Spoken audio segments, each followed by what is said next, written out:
ಇವತ್ತು ನಾವು ಮಾತಾಡ್ತಾ ಇರೋದು ಪಿಲ್ ಪ್ಯಾಕ್ ಕಂಪನಿ ಬಗ್ಗೆ. ಪಿಲ್ ಪ್ಯಾಕ್ ಒಂದು ಆನ್ಲೈನ್ ಫಾರ್ಮಸಿ ಕಂಪನಿ. 2013 ಅಮೆರಿಕದಲ್ಲಿ ಶುರು ಆಗುತ್ತೆ. ಅವರು ಒಂದು ಚಿಕ್ಕ ಬದಲಾವಣೆ, ಅವ್ರು ತಂದಿದಂತ ಒಂದು ಚಿಕ್ಕ ಬದಲಾವಣೆಯಲ್ಲಿ 2018 ಅಮೆಝಾನ್ ಅವರು $1 ಬಿಲಿಯನ್ ಆ ಕಂಪ್ನಿನ ಪರ್ಚೇಸ್ ಮಾಡ್ತಾರೆ. ಅದು ಏನ್ ಸಣ್ಣ ಬದಲಾವಣೆ ಅವ್ರು ತಗೊಂಡ್ಬರ್ತಾರೆ ಅಂತ ಹೇಳಿದ್ರೆ, ನಮ್ಮೆಲ್ರಿಗೂ ಗೊತ್ತಿರೋ ಹಂಗೆ ನಾವು ಮೆಡಿಸನ್ ಆರ್ಡರ್ ಮಾಡ್ತೀವಿ ಆನ್ಲೈನ್ ಫಾರ್ಮಸಿ ತುಂಬಾ ಕಂಪನಿಗಳಿದೆ, ಅವರು ನಮಗೆ ಮೆಡಿಸನ್ ಮನೆಗೆ ಡೆಲಿವರಿ ಕೊಡ್ತಾರೆ. ಬಟ್ ಪಿಲ್ ಪ್ಯಾಕ್ ಆ ಒಂದು ಕಂಪನಿ ಅವ್ರು ಏನು ಒಂದು ಸಣ್ಣ ಬದಲಾವಣೆ ತಗೊಂಡ್ ಬಂದ್ರು ಅಂತ ಹೇಳಿದ್ರೆ, ನಮ್ಮ ಈ ಪ್ರಪಂಚದಲ್ಲಿ ಆಸ್ ಪರ್ ಸರ್ವೆ 7 ಜನದಲ್ಲಿ ಒಬ್ಬರು ಕಂಟಿನ್ಯೂಸ್ ಆಗಿ ಮೆಡಿಸನ್ ತಗೊಳ್ತಾ ಇದ್ದಾರೆ. WHO ಪ್ರಕಾರ ಮೆಡಿಸನ್ ತಗೊಳ್ತಾ ಇರೋ ಜನದಲ್ಲಿ 40% ಜನ ಆನ್ ಟೈಮ್ ಕರೆಕ್ಟ್ ಆಗಿ ಮೆಡಿಸನ್ ತಗೊಳ್ತಾ ಇಲ್ಲ.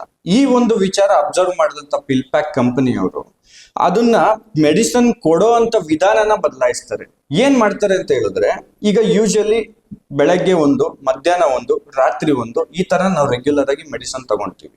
ಬಟ್ ಪಿಲ್ ಪ್ಯಾಕ್ ಅನ್ನ ಒಂದು ಕಂಪನಿ ಏನ್ ಮಾಡುತ್ತೆ ಅಂತ ಹೇಳಿದ್ರೆ, ಒಂದು ಪ್ಯಾಕೆಟ್ ಅಲ್ಲಿ ಆ ಪ್ಯಾಕೆಟ್ ಒಳಗಡೆ ಒಂದು ಸಣ್ಣ ಪ್ಯಾಕೆಟ್ ಮಾಡುತ್ತೆ. ಸೊ ಫಾರ್ ಎಕ್ಸಾಂಪಲ್, ಇವತ್ತು ಮಂಡೇ ನಾನೊಂದು ಮೆಡಿಸನ್ ತಗೋಬೇಕು, ಆ ಮಂಡೇ ಬೆಳಗ್ಗೆ ಒಂದು, ಮಧ್ಯಾಹ್ನ ಒಂದು, ಈವ್ನಿಂಗ್ ಒಂದು ತಗೋಬೇಕು. ಟ್ಯೂಸ್ಡೇ ನಾನು ಮೆಡಿಸನ್ ತಗೋಬೇಕು, ಮತ್ತೆ ಬೆಳಗ್ಗೆ, ಮಧ್ಯಾಹ್ನ, ಈವ್ನಿಂಗು.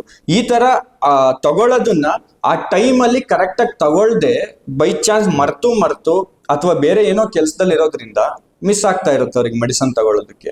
ಸೊ ಹಂಗಾಗಿ ಮೆಡಿಸನ್ ತಗೊಳ್ಳೋ ರೀತಿನ ಅವ್ರು ಬದಲಾಯಿಸ್ತಾರೆ. ಏನ್ ಮಾಡ್ತಾರೆ ಅಂತ ಹೇಳಿದ್ರೆ, ಒಂದು ಪ್ಯಾಕೆಟ್ ಮಾಡ್ತಾರೆ, ಆ ಪ್ಯಾಕೆಟ್ ಮೇಲೆ ಆ ಡೇ ಬರೀತಾರೆ. ಫಾರ್ ಎಕ್ಸಾಂಪಲ್ ಮಂಡೇ ಅಂತ ಬರೀತಾರೆ.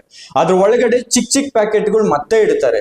ಆ ಮಂಡೇ ಒಳಗಡೆಗೆ ಬೆಳಗ್ಗೆ ಟ್ಯಾಬ್ಲೆಟ್ ತಗೊಳ್ಳೋ ಅಂತ ಒಂದು ಪ್ಯಾಕೆಟ್, ಮಧ್ಯಾಹ್ನ ತಗೊಳ್ಳೋ ಅಂತದ್ದು ಒಂದು, ಸಂಜೆ ತಗೊಳ್ಳೋ ಅಂತದ್ದು ಒಂದು.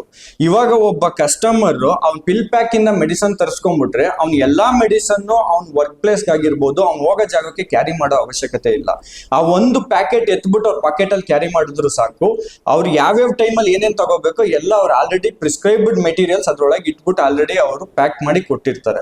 ಸೊ ನಾವ್ ಯಾವಾಗ ಬೇಕು, ಮಂಡೇ ನನಗೆ ಬ್ರೇಕ್ಫಾಸ್ಟ್ ಆದ ತಕ್ಷಣ ನಾನು ತಗೋಬೇಕಾ, ಬ್ರೇಕ್ಫಾಸ್ಟಿಂಗ್ ಮುಂದೆ ತಗೋಬೇಕಾ, ಅದೆಲ್ಲ ಚಿಕ್ಕ ಪ್ಯಾಕೆಟ್ ಆ ಒಂದು ಮೈನ್ ಪ್ಯಾಕೆಟ್ ಒಳಗಡೆ ಇರುತ್ತೆ. ಈ ಐಡಿಯಾ ಎಷ್ಟು ಕ್ಲಿಕ್ ಆಗುತ್ತೆ ಅಂತ ಹೇಳಿದ್ರೆ, ತುಂಬಾ ಅಮೆರಿಕ ಒಳಗಡೆ ಸಿಕ್ಕಾಬಟ್ಟೆ ಬೆಳೆಯಕ್ಕೆ ಶುರು ಆಗುತ್ತೆ. ಇದನ್ನ ಅಬ್ಸರ್ವ್ ಮಾಡಿದಂತ ಅಮೆಝಾನ್ ಕಂಪನಿ 2018 ಸುಮಾರು $1 ಬಿಲಿಯನ್ ಆ ಕಂಪನಿನ ಪರ್ಚೇಸ್ ಮಾಡ್ತಾರೆ.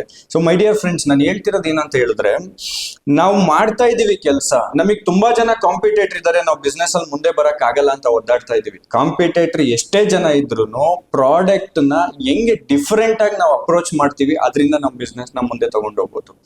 ನಮ್ದೇ ಬಿಸ್ನೆಸ್ 10 ಜನ ಮಾಡ್ತಿರ್ಬೋದು, ಒಂದೇ ಟೈಪ್ ಆಫ್ ಬಿಸ್ನೆಸ್ 100 ಜನ ಮಾಡ್ತಿರ್ಬೋದು. ಆದ್ರೆ ಆ 100 ಜನಕ್ಕಿಂತ ವ್ಯತ್ಯಾಸವಾಗಿ ನಾನು ಏನ್ ಮಾಡ್ತೀನೋ ಅದು ನಮ್ಮನ್ನ ನೆಕ್ಸ್ಟ್ ಲೆವೆಲ್ ತಗೊಂಡೋಗುತ್ತೆ. ಆಸ್ ಪಿಲ್ ಪ್ಯಾಕ್ ಮಾಡಿದ್ದು, ಪಿಲ್ ಪ್ಯಾಕ್ ಅವ್ರೇನು ಸ್ವಂತ ಫಾರ್ಮಸಿ ಇಡ್ಲಿಲ್ಲ, ಓನ್ ಮ್ಯಾನುಫ್ಯಾಕ್ಚರಿಂಗ್ ಮಾಡ್ಲಿಲ್ಲ, ಅಥವಾ ಮೆಡಿಸನ್ಸ್ ನ ಅವರೇ ತಯಾರು ಮಾಡ್ಬಿಟ್ಟು ಕಸ್ಟಮರ್ ರೀಚ್ ಮಾಡ್ಲಿಲ್ಲ.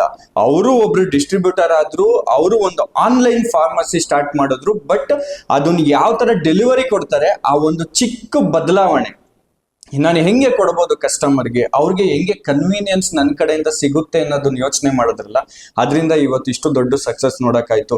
ನಾವು ಲೈಫಲ್ಲಿ ಸಕ್ಸಸ್ ನೋಡಬೇಕು, ನಮ್ಮ ಬಿಸ್ನೆಸ್ ನೆಕ್ಸ್ಟ್ ಲೆವೆಲ್ಗೆ ತಗೊಂಡೋಗ್ಬೇಕು ಅಂತ ಹೇಳಿದ್ರೆ ಔಟ್ ಆಫ್ ದ ಬಾಕ್ಸ್ ಯೋಚನೆ ಮಾಡಬೇಕು. ಕಸ್ಟಮರ್ಗೆ ಏನ್ ಡಿಫ್ರೆಂಟ್ ಆಗಿ ನಾವು ಕೊಡೋಕ್ಕಾಗುತ್ತೆ, ಆ ಡಿಫ್ರೆಂಟ್ ಆಗಿ ಕೊಟ್ಟಿದ್ದು ನಮ್ಮನ್ನು ನೆಕ್ಸ್ಟ್ ಲೆವೆಲ್ಗೆ ತಗೊಂಡೋಗುತ್ತೆ.